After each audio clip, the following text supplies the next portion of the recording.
નમસ્કાર વિદ્યાર્થી મિત્રો, તપોવન શાળા પરિવાર તરફથી હું સુમિત બાદાણી આપ સર્વ વિદ્યાર્થી મિત્રોનું હાર્દિક સ્વાગત કરું છું. તો મિત્રો, અમારી શાળા દ્વારા તજજ્ઞ શિક્ષકો દ્વારા 26 પેપર સેટ તમને જે આપવામાં આવેલા છે એ મિત્રો અમે તમને સોલ્યુશન સહિત તમને આપીએ છીએ, જેથી તમને આવનારી બોર્ડની પરીક્ષામાં સારામાં સારું પરિણામ લાવવામાં મદદરૂપ થશે. તો મિત્રો, અત્યારે આપણે standard maths paper number 1 standard maths paper number 1 જેનો આપણે સેક્શન એનો અત્યારે અભ્યાસ કરીએ. એના પહેલા તમે અમારી શાળાનું ઝળહળતું પરિણામ જોઈ શકો છો. લાસ્ટ યર 2023-24માં ધોરણ 10માં 58 વિદ્યાર્થીઓ A1 ગ્રેડ સાથે ઉત્તીર્ણ થયા હતા અને 152 વિદ્યાર્થીઓ A2 ગ્રેડ સાથે ઉત્તીર્ણ થયા હતા. આ જ રીતે મિત્રો સાથે સાથે તમે અમારી શાળાનું કોમર્સનું પણ પરિણામ તમે જોઈ શકો છો, જેમાં આ રીતનું પરિણામ જોવા મળે છે. A1 ગ્રેડની વાત કરીએ તો 70 વિદ્યાર્થીઓ A1 ગ્રેડમાં હતા, જ્યારે 160 વિદ્યાર્થીઓ A2 ગ્રેડમાં હતા. આ જ રીતે સાયન્સનું પરિણામ જોઈએ તો 16 વિદ્યાર્થીઓ A1 ગ્રેડમાં હતા, જ્યારે 72 વિદ્યાર્થીઓ A2 ગ્રેડમાં. સાથે સાથે તમે એન્ટ્રન્સ એક્ઝામ જેવી કે ગુસ્કેટનું પણ પરિણામ જોઈ શકો છો. તો હવે આપણે પેપરની શરૂઆત કરીએ તો મિત્રો, સેક્શન A આપણને ખ્યાલ છે મિત્રો કે સેક્શન A 24 માર્ક્સના ફરજિયાત પ્રશ્નો આવશે, જેમાં ખરા ખોટા, ખાલી જગ્યા, MCQ, જોડકા આ બધું થઈને આપણે 24 માર્ક્સ જેમાંથી મેળવવાના હોય છે. પણ મિત્રો એક કે એમાં ઓપ્શન આવતો નથી, જેથી આપણે 24 વ્યવસ્થિત તૈયારી કરીને આપવાના રહેશે. તો જોઈએ મિત્રો, સેક્શન A સૂચના મુજબ જવાબ આપો. પ્રશ્ન ક્રમાંક 1 થી 24 દરેકના 1 ગુણ છે, જેથી 24 ગુણ થશે. હવે એમાં પહેલો ટોપિક, નીચે આપેલ બહુ વિકલ્પ જવાબ વાળા પ્રશ્નો માટે સાચા વિકલ્પનો ક્રમ લખો અને જવાબ આપો. ટૂંકમાં MCQ માંથી આપણે સાચો વિકલ્પ પસંદ કરવાનો છે. તો પહેલો MCQ છે મિત્રો, આપેલ અવયવ વૃક્ષ માટે x + y બરાબર ખાલી જગ્યા, જેમાં આપણને 4 ઓપ્શન આપેલા છે. તો અવયવ વૃક્ષ આપેલું છે, જેમાં આપણે x અને y નો સરવાળો મેળવવો છે. તો પહેલા x અને y ની કિંમત મેળવીએ, પછી આપણે જવાબ નક્કી કરીએ. તો y ના અવયવ 2 × 2, તો y એટલે 2 × 2 આપણને મળશે 4. y ની કિંમત 4 મળી ગઈ, તો હવે x આપણને કેટલો મળશે? 5 અને 4 નો ગુણાકાર, એટલે x = 5 × 4 = 20. તો મિત્રો, x ની અને y ની કિંમત મળી ગઈ. હવે જે જરૂર હોય આપણને મળશે. અત્યારે જરૂર છે x + y, તો 20 + 4 બેયનો સરવાળો કરો મિત્રો, જવાબ આપણને મળશે 24, ઓપ્શન C. તો આ રીતે આપણે ત્યાર પછીના પ્રશ્નની જ વાત કરીએ, જવાબ આવશે ઓપ્શન નંબર C, 24. ત્યાર પછીનો બીજો પ્રશ્ન, જો આલ્ફા અને બીટા બહુપદી p of x બરાબર આપેલી છે 3x² - 4x - 5 એના શૂન્ય હોય તો 1/α + 1/β મેળવો. તો મિત્રો, કિંમત મેળવતા પહેલા આપણે જે દ્વિઘાત બહુપદી છે એને વ્યાપક સ્વરૂપ સાથે સરખાવીએ, તેથી આપણને ABC મળે. a = x² નો સહગુણક 3, b એટલે x નો સહગુણક -4 અને c એટલે અચળ પદ -5. તો મિત્રો, હવે આપણે જરૂર છે 1/α + 1/β. તો 1/α + 1/β બરાબર લસા લઈએ તો બીટા નો ગુણાકાર 1 ની સાથે એટલે બીટા, પ્લસ 1 નો ગુણાકાર આલ્ફા સાથે એટલે આલ્ફા, અને છેદમાં બંનેનો ગુણાકાર, જેથી α × બીટા. તો અંશમાં મિત્રો મળ્યું આલ્ફા + બીટા એટલે શૂન્યનો સરવાળો. શૂન્યના સરવાળાનું સૂત્ર આપણને ખબર છે, -b/a. છેદમાં આલ્ફા × બીટા શૂન્યનો ગુણાકાર, c/a. એ કેન્સલ, જેથી આપણને મળશે -b/c. સાદરૂપ આપીએ, માઇનસ b અને c ની કિંમત, b ની કિંમત -4 તો માઇનસ તો છે, પાછી b ની કિંમત મૂકીએ -4 અને છેદમાં c ની કિંમત -5. માઇનસ માઇનસ પ્લસ, તો જવાબ આવશે -4/5. ઓપ્શન આવશે આપણો C.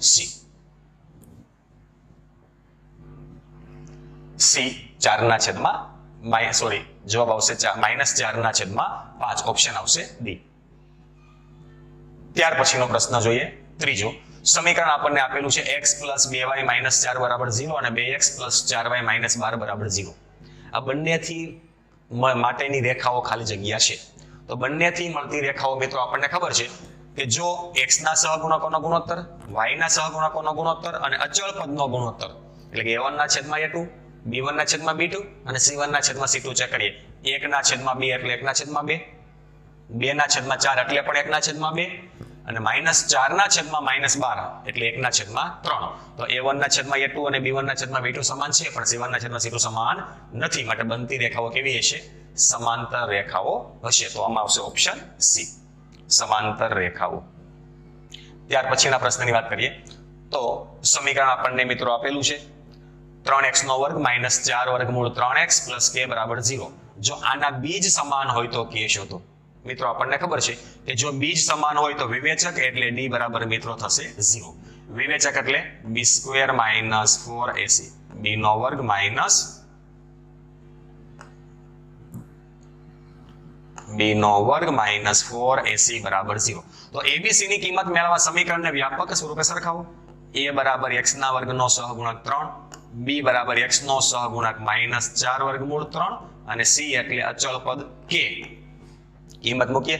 b નો વર્ગ એટલે માઇનસ 4 વર્ગમૂળ 3 નો વર્ગ માઇનસ 4 ગુણ્યા a એટલે 3 ગુણ્યા c એટલે k બરાબર 0.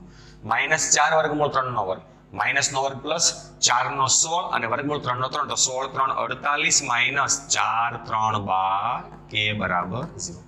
માઇનસ 12 k સામે જાય તો પ્લસ 12 k ને કરતા બનાવો તો 12 ગુણાકારમાંથી સામે જશે ભાગાકારમાં 48 ના છેદમાં 12 બરાબર k. તો k બરાબર 12 ચોક 48 તો k ની કિંમત મિત્રો આપણને મળશે 4. ઓપ્શન આવશે ડી. ઓપ્શન આવશે ડી 4. ત્યાર પછીનો પ્રશ્ન જુઓ. અગત્યનો પ્રશ્ન. 3 પદો આપ્યા છે 2k + 1 અલ્પવિરામ 13 અલ્પવિરામ 5k - 3. આ ત્રણેય જો સમાંતર શ્રેણીના ક્રમિક પદો હોય તો k ની કિંમત મેળવો. તો 3 પદો સમાંતર શ્રેણીના હોય તો મિત્રો બીજા પદમાંથી પહેલું પદ બાદ કરો અને ત્રીજામાંથી બીજું બાદ કરો. બેમાં આપણને મળશે સામાન્ય તફાવત d અને બંને માટે d કેવો હશે? સમાન. તો પહેલા આપણે બીજામાંથી પહેલું બાદ કરીએ તો બીજું પદ 13 માઇનસ પહેલું પદ માઇનસ પછી બે પદ છે તો કાઉસમાં 2k + અને બરાબર ત્રીજામાંથી બીજું બાદ કરીએ. ત્રીજું પદ છે 5k - 3 માઇનસ બીજું પદ 13. એનો મતલબ ત્રણેય પદો સમાંતર શ્રેણીના ક્રમિક પદો છે. તો બીજામાંથી પહેલું બાદ કરો તોય d મળે અને ત્રીજામાંથી બીજું બાદ કરો તો પણ d મળશે અને બંનેના d કેવા થશે? સમાન. હવે સાદું રૂપમાં ત્યાં 13 માઇનસ નો ગુણાકાર બંને સાથે એટલે -2k - 1 બરાબર 5k - 3 - 13 -16. 13 માંથી 1 જાય તો 12 -16 આ બાજુ આવે તો +16 બરાબર 5k તો છે -2k સામે જાય તો +2k. 16 + 12 28 5k + 2k 7k k ને કરતા બનાવો 7 ગુણાકારમાંથી સામે જાય તો ભાગાકારમાં બરાબર k. 7 ચોક 28 તો મિત્રો આપણને k બરાબર મળશે 4. ઓપ્શન આવશે સી. સી 4. ત્યાર પછીનો છઠ્ઠો MCQ જુઓ. આપણને આપેલું છે ત્રિકોણ ABC માં BC ને સમાંતર હોય તેવી રેખા DE AB અને AC ને અનુક્રમે D અને E માં છેદે તો AD બરાબર 3.6 DB બરાબર 2.4 EC બરાબર 1.8 તો AE શોધો. તો પહેલા આકૃતિ દોરીએ જેથી આપણને ખ્યાલ આવે કે ત્રિકોણ ABC દોરીએ. નામ આપી દઈએ A B અને C. હવે એવું કીધું છે કે BC ને સમાંતર હોય તેવી રેખા DE તો BC ને સમાંતર રેખા દોરવાની છે DE જે AB ને EB માં અને AC ને E માં છેદે. તો આ પ્રમાણેની આકૃતિ થઈ. BC ને સમાંતર રેખા DE થઈ. આપેલા માપ લખીએ. AD છે 3.6 DB છે 2.4 EC છે 1.8 તો મિત્રો આપણે AE મેળવવાનું છે અને આપણને મિત્રો પ્રમેય નંબર 6.1 ખબર છે કે જ્યારે ત્રિકોણની કોઈ એક રેખા બીજી રેખાને સમાંતર હોય ત્યારે આ બંનેનો ગુણોત્તર કેવો થાય? સમાન. કે ત્રિકોણની કોઈ એક બાજુને સમાંતર દોરેલી રેખા બાકીની બે બાજુઓનું સમાન ગુણોત્તરમાં વિભાજન કરે છે તો ગુણોત્તર કેવો થશે મિત્રો? સમાન. તો AD ના છેદમાં DE જે આપણે પ્રમેય 6.1 નું વિધાન સાધ્ય AD ના છેદમાં DB બરાબર AE ના છેદમાં EC કારણ કે વિભાજનનો ગુણોત્તર કેવો થાય? સમાન. તો AD એટલે 3.6 છેદમાં DB એટલે 2.4 બરાબર AE એટલે મેળવવાના અને છેદમાં EC એટલે 1.8. પોઈન્ટ પછી એક ડિજિટ પોઈન્ટ પછી ડિજિટ પોઈન્ટ કેન્સલ. 12 3 36 અને 12 2 24. અહીંયા વધ્યા 3 ભાગાકારમાંથી 1.8 અહીંયા આવશે તો ગુણાકારમાં છેદમાં 2 બરાબર AE. પોઈન્ટ ઘડીક સાઈડમાં રાખીએ તો 2 9 18 1 પોઈન્ટ કાપો 0.9 0.9 ગુણ્યા 3 એટલે 2.7 બરાબર AE. તો મિત્રો AE આપણને મળશે 2.7 જે આપણો જવાબ. ઓપ્શન આવશે એ 2.7 એ 2.7 ત્યાર પછી મિત્રો નીચે આપેલા વિધાનો સાચા બને એમ કૌંસમાં આપેલ જવાબમાંથી યોગ્ય જવાબ પસંદ કરી લખો. તો પ્રશ્ન નંબર 7 ની વાત કરીએ તો બિંદુઓ આપણને આપેલા છે 2 અલ્પવિરામ -3 અને 5 અલ્પવિરામ a. આ બંને વચ્ચેનું અંતર 5 એકમ હોય તો a શોધો. હવે બંને વચ્ચેનું અંતર આપ્યું છે તો આપણે આને કહીએ a અને આ બિંદુને કહી દઈએ b. તો a અને b વચ્ચેનું અંતર 5 એકમ તો ab બરાબર કેટલું થશે 5. a અને b વચ્ચેનું અંતર 5 એકમ આપ્યું છે તો a શોધો. હવે ab વચ્ચેનું અંતર આપ્યું છે ab નું અંતર સૂત્ર મૂકીએ a ના એમ ખબર ને b ના એમ ખબર તો આપણને કોણ મળશે a. પણ જો અંતર સૂત્ર વર્ગમૂળમાં ન મૂકવો હોય તો બંને બાજુ વર્ગ લઈએ તો અહીંયા થશે ab નો વર્ગ અને બરાબરની સામે 5 નો વર્ગ 25 ab નો વર્ગ.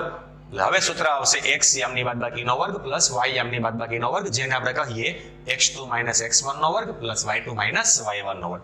તો ab નો વર્ગ એટલે વર્ગમૂળ આવશે નહીં. a અને b ની x યામની બાદબાકીનો વર્ગ 5 - 2 નો વર્ગ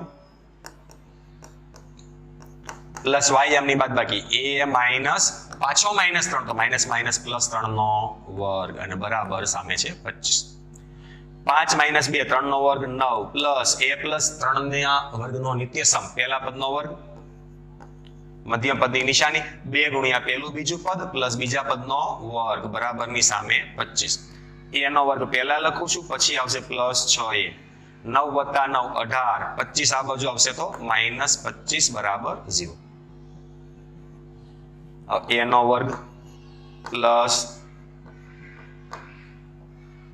6a 18 માંથી 25 જાય તો -7 બરાબર 0. મિત્રો a નો વર્ગ એ અચળ પદ દ્વિઘાત સમીકરણ બની ગયું. અવયવીકરણથી અવયવ પાડીએ a ના વર્ગનો સહગુણક કાંઈ નથી તો 1 અને અચળ પદ -7 1 ગુણ્યા -7 અવયવ આવશે -7 એના એવા બે અવયવ પાડીએ નિશાની પ્લસ માઇનસ નું પ્લસ માઇનસ 7 ના એવા અવયવ સરવાળો 6 આવે 7 × 7 એક જ ઓપ્શન 7 માંથી 1 જાય તો 6. a ના વર્ગનો સહગુણક 1 તો સીધું જ a ની સાથે પહેલો અવયવ +7 બીજા કૌંસમાં a ની સાથે બીજો અવયવ -1 બરાબર 0. બેયનો ગુણાકાર 0 તો પહેલો કૌંસ બરાબર 0 અથવા બીજો કૌંસ બરાબર 0. a ને કરતા બનાવીએ +7 સામે જશે તો -7 અને -1 સામે જશે તો +1. મિત્રો a છે એ બિંદુનો યામ દર્શાવે માટે ઋણ હોઈ શકે ધન પણ હોઈ શકે માટે -7 અથવા 1 આ આપણો જવાબ. તો આ રીતના પ્રશ્નો મિત્રો ઘણી વખત એક્ઝામમાં પૂછાતા હોય છે. ત્યાર પછીના પ્રશ્નની વાત કરીએ 8મો પ્રશ્ન વર્ગમૂળમાં -1 - 10 નો વર્ગ - sec નો વર્ગ. તો મિત્રો આપણે જાણીએ છીએ sec નો વર્ગ - 10 નો વર્ગ બરાબર 1 પણ 10 નો વર્ગ - sec નો ઊંધું કરીએ તો શું થશે -1 તો આની બદલે આવશે -1 માઇનસ તો છે પાછા માઇનસ એટલે માઇનસ પ્લસ તો વર્ગમૂળમાં 1 + 1 એટલે જવાબ મળશે 2. જવાબ આવશે વર્ગમૂળ 2. ત્યાર પછીનો પ્રશ્ન ચતુષ્કોણ ABCD એક વર્તુળને પરિઘ છે. આકૃતિ દોરીએ. ચતુષ્કોણ કેવો છે વર્તુળને પરિઘ એનો મતલબ વર્તુળ છે ચતુષ્કોણની અંદર અને ચારે બાજુને સ્પર્શતું હોય એવું છે. તો આ પ્રમાણેની આકૃતિ થશે. નામ આપણને આપ્યું છે A B C અને D. ચતુષ્કોણ કેવો છે વર્તુળને પરિઘ. AB આપ્યું છે 7.2 BC આપ્યું છે 8.5 DA આપ્યું છે 6.9 તો CD શોધો. મિત્રો જ્યારે ચતુષ્કોણ વર્તુળને પરિઘ હોય ત્યારે દાખલો સાબિતીનો જોઈ ગયા કે જેનું વિધાન MCQ માટે અગત્યનું છે કે સામસામેની બાજુનો સરવાળો કેવો મળશે સમાન. AB + CD બરાબર AD + BC. AD + BC. તો મિત્રો 4 માંથી કોઈ પણ 3 બાજુ ખબર હોય તો ચોથી આપણને આના પરથી મળશે. તો AB એટલે 7.2 + CD એટલે મેળવવાના બરાબર AD એટલે 6.9 + CD એટલે BC એટલે 8.5. CD અહીંયા જવા દઈએ બરાબરની સામે 6.9 + 8.5 9 ને 4 9 ને 5 14 પોઈન્ટ વધી 1 6 ને 7 7 ને 8 15 15.4 7.2 સામે જાય તો -7.2. મિત્રો બાદબાકી કરો 15.4 માંથી 7.2 જાય તો આપણને મળશે 8.2 સેન્ટીમીટર, જે આપણો જવાબ આવશે 8.2. ત્યાર પછી 10મો પ્રશ્ન, 15 સેમી ત્રિજ્યા વાળા વર્તુળના લઘુવૃત્તાંશનું ક્ષેત્રફળ આપ્યું છે 150 સેન્ટીમીટર સ્ક્વેર. તો તેની ચાપની લંબાઈ મિત્રો શોધો. તો આપણે જાણીએ છીએ કે લઘુવૃત્તાંશનું ક્ષેત્રફળ બરાબર 1/2 L ગુણ્યા R. કોનું ક્ષેત્રફળ? લઘુવૃત્તાંશનું. L ગુણ્યા R, ચાપની લંબાઈ ગુણ્યા ત્રિજ્યા. જો લઘુવૃત્તાંશનું ક્ષેત્રફળ ખબર હોય, ત્રિજ્યા ખબર હોય તો ચાપ મળે. ચાપ ખબર હોય, ત્રિજ્યા ખબર હોય તો લઘુવૃત્તાંશનું ક્ષેત્રફળ મળે. પણ સૂત્ર યાદ રાખવાનું, લઘુવૃત્તાંશનું ક્ષેત્રફળ બરાબર 1/2 LR. આપેલી કિંમત મૂકીએ. લઘુવૃત્તાંશનું ક્ષેત્રફળ 150 બરાબર 1/2 ગુણ્યા ચાપની લંબાઈ L શોધવાની ગુણ્યા R એટલે ત્રિજ્યા 15. L ને કરતા બનાવો તો ભાગાકારમાંથી 2 સામે જાય તો 150 ની સાથે ગુણાકારમાં, અને 15 સામે જાય તો ભાગાકારમાં, બરાબર આપણને મળશે L. 15 10 150, તો L બરાબર 10 ગુણ્યા 2 એટલે આપણને મળશે 20 સેન્ટીમીટર. આ સૂત્ર મિત્રો ખૂબ જ અગત્યનું છે. લઘુવૃત્તાંશનું ક્ષેત્રફળ બરાબર 1/2 LR. જવાબ આવશે 20. ત્યાર પછીનો 11મો પ્રશ્ન, બંધ અર્ધગોલકની સપાટીનું પૃષ્ઠફળ. અર્ધગોલક બંધ હોય તો તળિયું પણ આવશે, તો 2πr² + πr² એટલે આપણને જવાબ મળશે 3πr². ખાલી અર્ધગોલક કીધો હોત તો 2πr², પણ બંધ કીધો છે એટલે નીચેનું તળિયું ઉમેરાશે એટલે 3πr². ત્યાર પછીનો પ્રશ્ન, આ વર્ષે મિત્રો બોર્ડમાં પૂછાયેલો અગત્યનો પ્રશ્ન, મધ્યવર્તી સ્થિતિમાનના માપ વચ્ચેનો સંબંધ આપણને આપ્યો z બરાબર 3m - 2x². આપેલી વિગત લખીએ, z બરાબર 3m - 2x². તો મેળવવાનું શું? m - x² છેદમાં z - x². તો z આવ્યું છે, z માંથી બાદ શું કરવાનું? તો કે x². જો ડાબી બાજુ x² બાદ કરો તો જમણી બાજુ પર બાદ કરવો પડશે. તો બંને બાજુ મિત્રો x² બાદ કરીએ. ડાબી બાજુ x² બાદ કર્યો બરાબર 3m - 2x². જમણી બાજુ પણ x² બાદ કરીએ તો ડાબી બાજુ z - x² એમ જ રહેવા દઈએ. 3m પણ એમ જ, -2 વખત x² -1 વખત x², -3 વખત x². ડાબી બાજુ એમ જ, બંનેમાંથી 3 કોમન, તો કૌંસમાં વધશે m - x². કોને છેદમાં લઈ જવાના છે? m - x² ના છેદમાં z - x² ના લઈ જવાના છે. તો અહીંયા કાંઈ ન હોય તો 1, આ 3 અહીંયા છેદમાં આવે બરાબર m - x² તો છે જ, z - x² સામે છેદમાં જશે. તો આની કિંમત આપણે મિત્રો મેળવવાની હતી, જે મળશે 1/3. જવાબ આવશે 1/3. ત્યાર પછી મિત્રો 13મો, હવે આપણે આવશે નીચે આપેલા વિધાનો ખરા છે કે ખોટા તે જણાવો. તો ખરા ખોટાનો આપણે મિત્રો જવાબ આપીએ. 2020ની સાલમાં 53 સોમવાર આવે તેની સંભાવના 3/7. તો મિત્રો 2020ની સાલ છે એ લીપ વર્ષ છે કે સાદું વર્ષ, એ નક્કી કરવું પડશે કે 2020 ને 4 વડે ભાગી શકાય, માટે લીપ વર્ષ. દિવસ આવે 366. તો મિત્રો 366 ને 7 વડે ભાગો, કારણ કે એક અઠવાડિયામાં 7 દિવસ આવે. તો 52 ગુણ્યા 7 અને શેષ વધશે 2. હવે 53મી વખત સોમવાર આવે, સોમની બદલે ગમે એ વાર હોય, જવાબ સેમ જ આવશે. 7 એ 7 વાર 52 વખત આવે છે. તો 53મી વખત કોઈ પણ વાર આવે, શેષ કેટલી વધી? 2. એનો મતલબ આ 366 64 થાય. 364મો દિવસ જો રવિવાર હોય તો એના પછીનો દિવસ આવે સોમ અને મંગળ. સોમવાર હોય તો મંગળ અને બુધ, બુધ અને ગુરુ, ગુરુ અને શુક્ર, શુક્ર અને શનિ, શનિ અને રવિ, રવિ અને સોમ. મિત્રો 7 જોડ બને છે. કેટલી જોડ બને? 7. અને 7 એ 7 જોડમાં તમે જોઈ લેજો સોમવાર કેટલી વખત આવશે? 2. એટલે 2/7. અથવા સિમ્પલ ભાષામાં શેષ કેટલી છે? 2. એના છેદમાં 7 મૂકી દઈએ, જે આપણો જવાબ. એટલે વિધાન આવશે ખોટું. અહીંયા આપ્યું 3/7, જવાબ આવે 2/7. વિધાન ખોટું. ત્યાર પછીનો પ્રશ્ન, સમીકરણ 2x + 3y = 0 નો આલેખ ઉગમ બિંદુમાંથી પસાર થાય. એક વસ્તુ સિમ્પલ યાદ રાખવાની, માત્ર ચલ x અને y હોય, અચલ પદ જ ન હોય, એનો આલેખ ફરજિયાત ઉગમ બિંદુમાંથી પસાર થાય છે. તો અહીંયા પણ તમે જોઈ શકો, ગણતરી કરવાની જરૂર પડે નહીં. અથવા x ની કિંમત 0 મૂકશો તો y 0 મળે, એટલે પણ આલેખ ક્યાંથી પસાર થાય? ઉગમ બિંદુમાંથી. માટે વિધાન આપણું સાચું. 15મો પ્રશ્ન ત્યાર પછીનો જોઈએ આપણે. દ્વિઘાત સમીકરણ આપણને આપેલું છે 4x² - 4x + 1 = 0 ના બંને સમાન વાસ્તવિક બીજ મળે. તો મિત્રો બે બીજ સમાન છે ચેક કરવા માટે આપણે વિવેચક મેળવવો પડશે. તો a બરાબર x ના વર્ગનો સહગુણક 4, b બરાબર x નો સહગુણક -4 અને c બરાબર અચળ પદ 1. હવે બે બીજ સમાન મળતા હોય તો વિવેચક 0 થાય. તો વિવેચક એટલે b² - 4ac. ચેક કરીએ, જો 0 થાય તો વિધાન સાચું, નહીતર ખોટું.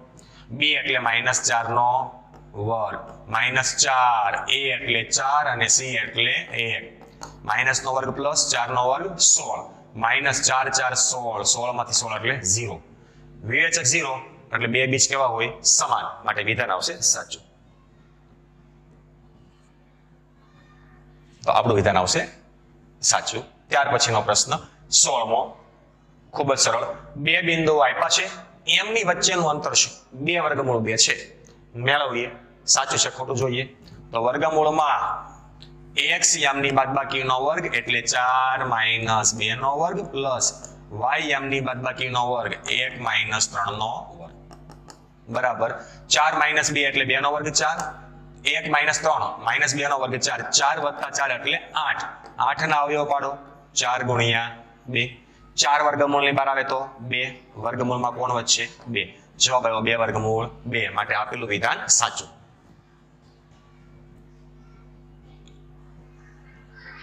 વિધાન સાચું. ત્યાર પછી મિત્રો વાત કરીએ તો પ્રશ્ન હવે આવે છે નીચે આપેલા પ્રશ્નોના એક વાક્યમાં શબ્દોમાં કે અંકમાં જવાબ આપો. પ્રશ્ન નંબર 17 થી 20.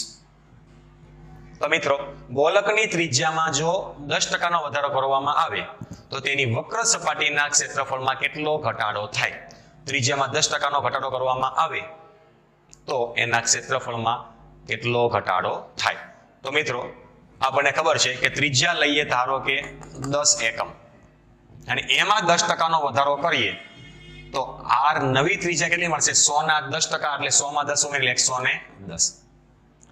ત્રિજ્યા ધારી લઈએ 100, 10% નો વધારો કરીએ તો 100 ના 10% એટલે કેટલા થશે?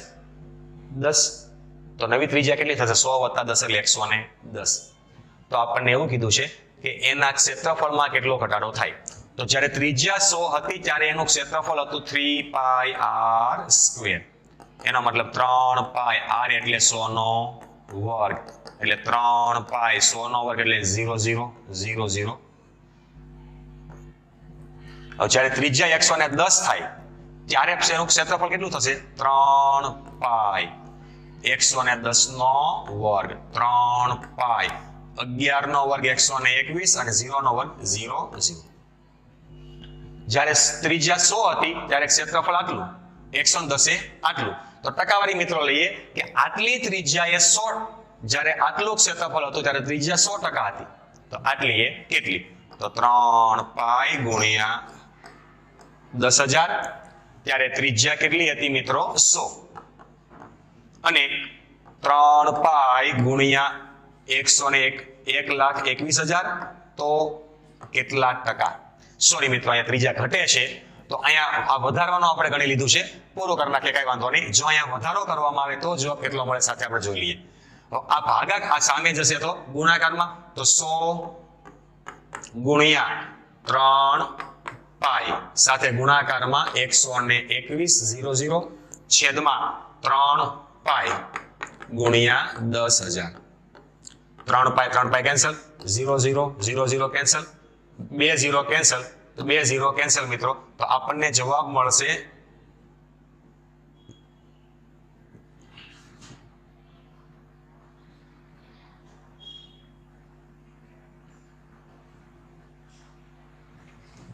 10 નો વર્ગ 121.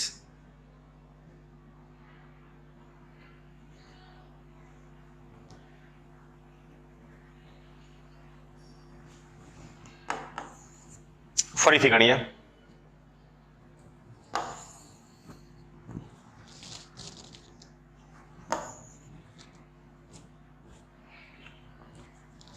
મિત્રો ઘટાડો કરીએ આપણે. તો આપણને કીધું છે કે ત્રિજ્યામાં 10% ઘટાડો થાય છે. તો ત્રિજ્યા છે આપણે લઈ લઈએ r બરાબર 100. હવે 10% ઘટે તો ત્રિજ્યા થશે 100 ના 10% એટલે 10. 100 માંથી 10 જાય તો ત્રિજ્યા આપણને મિત્રો મળશે 90. હવે આપણે કીધું છે ગોલકની ત્રિજ્યામાં શું મેળવવાનું છે? વક્ર સપાટીનું ક્ષેત્રફળ. તો ત્રિજ્યા ઘટે તો ક્ષેત્રફળ ઘટે, તો વક્ર સપાટી આવશે ગોલક માટે 4πr². આપણે અર્ધગોલકની લીધી હતી શું આવશે 4 પાઈ r સ્ક્વેર.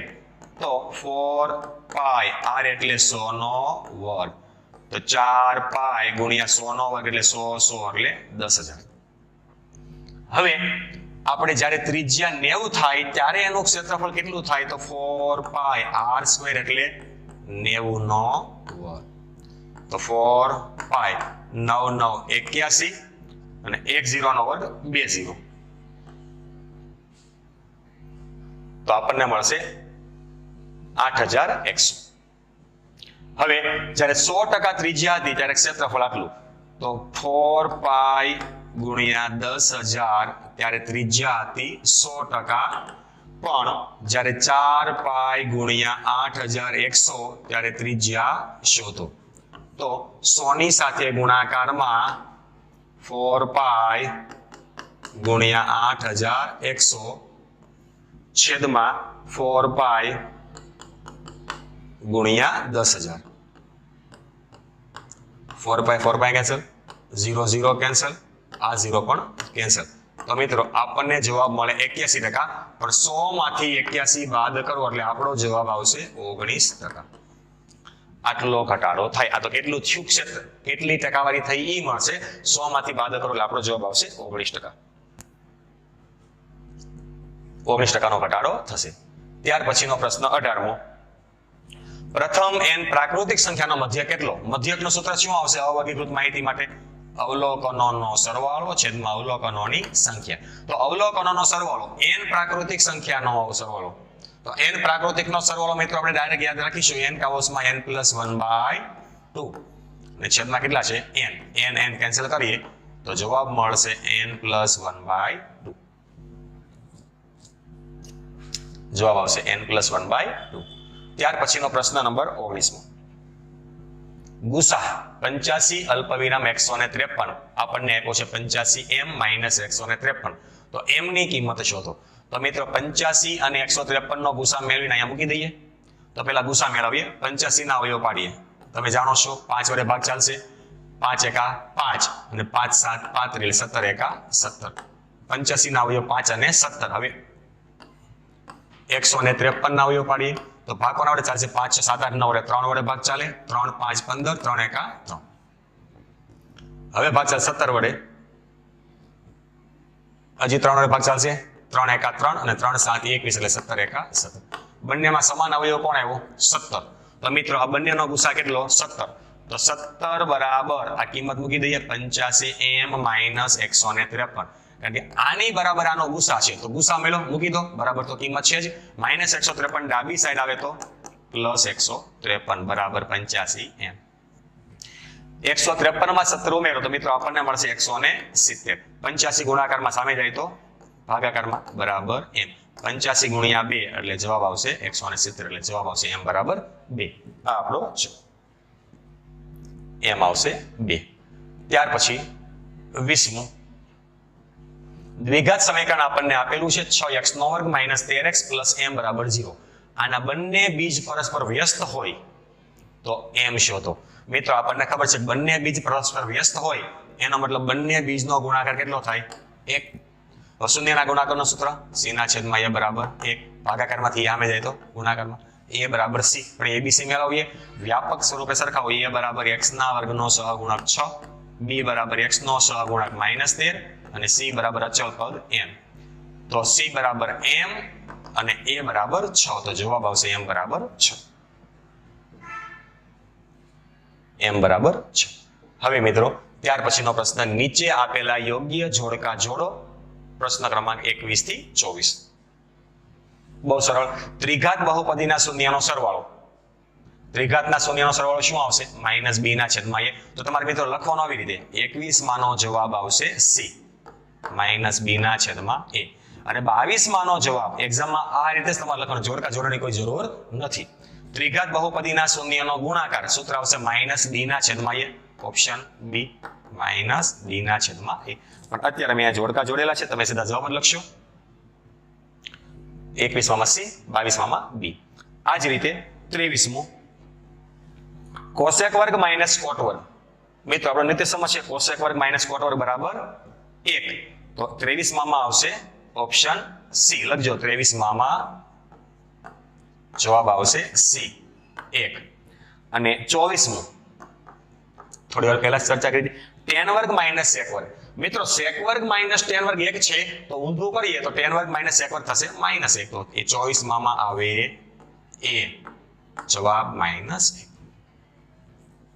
જોઈ શકો 23 માં સી જ્યારે 24 માં એ -1 તો મિત્રો આ સાથે આપણા સ્ટાન્ડર્ડ મેથ્સના સેક્શન એ નો રિવિઝન પૂર્ણ થાય છે મિત્રો આવનારી એસએસસી માર્ચ 2025 ની પરીક્ષામાં મિત્રો સારામાં સારા ગુણ ઉત્તીર્ણ થાવ એવી તપોવન શાળા પરિવાર તરફથી ખૂબ ખૂબ શુભકામનાઓ નેક્સ્ટ વિડીયો લેક્ચરમાં આપણે સેક્શન બી નો અભ્યાસ કરીશું. અસ્તુ.